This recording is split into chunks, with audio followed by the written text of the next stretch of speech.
Thank you sir. Thank you माननीय हरीश वीरेन जी। माननीय श्रीमती प्रियंका चतुर्वेदी जी।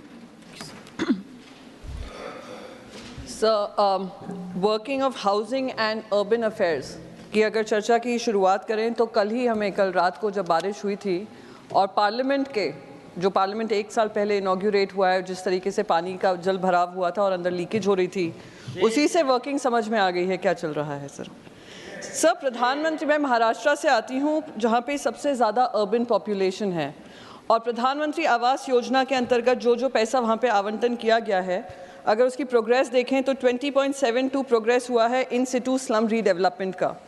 8.65% projects under affordable housing in partnership सिर्फ 8.65% हुआ है। Beneficiary led individual house construction 16.92%।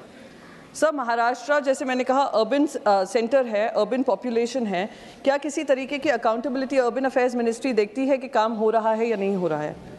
Sir, global think tank है नागपुर में, उसका हेडक्वार्टर है global think tank, selfless service कर रहा है और उस उम्मीद थी नागपुर को जब स्मार्ट सिटी घोषित किया जाएगा तो स्मार्ट सिटी बनाया भी जाएगा क्योंकि ग्लोबल थिंक टैंक से हेडक्वार्टर है।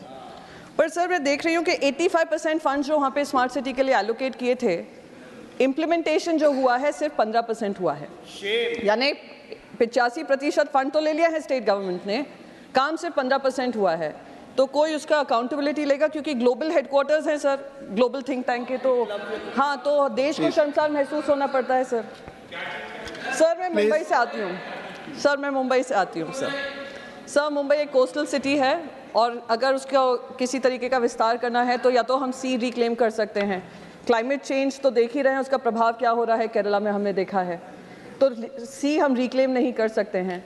एक बहुत बड़ा प्रोजेक्ट 2022 में धारावी रीडेवलपमेंट प्रोजेक्ट 2022 में एक पर्टिकुलर इंसान को, इंडस्ट्रियलिस्ट को दिया गया था।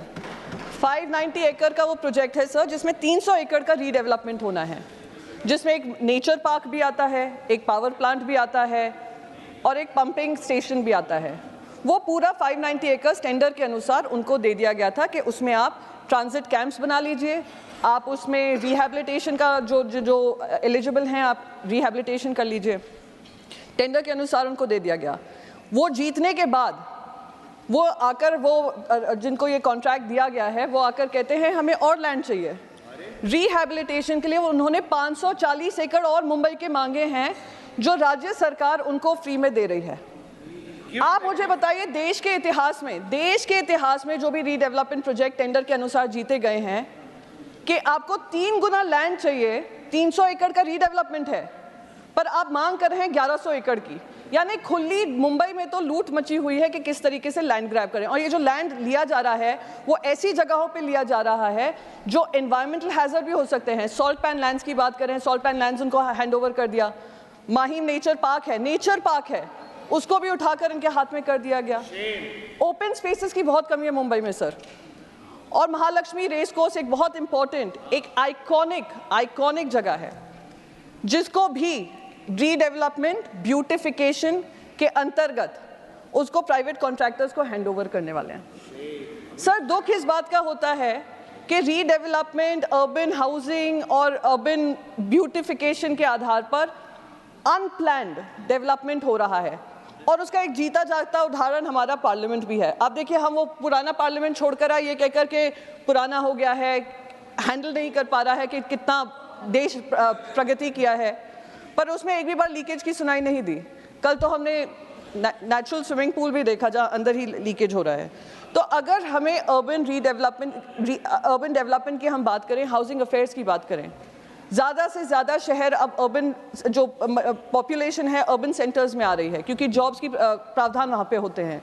तो we will have to plan our structures in such a way कि वो सिर्फ 20 साल नहीं, 2 साल इनॉग्रेशन के बाद नहीं, एयरपोर्ट्स के जो रूफ्स टूट रहे हैं 1 साल के अंदर अंदर वो ख़राब हो जाते हैं। हमें 20 साल, 25 साल, 100 साल आगे की प्लानिंग करनी होगी और वो कहीं ना कहीं लैकिंग है, वो इंटेंट लैकिंग है। मैं बस इन्हीं शब्दों के साथ अपनी बात खत्म करना चाहूँगी सर। Thank you. धन्यवाद माननीय प्रियंका जी।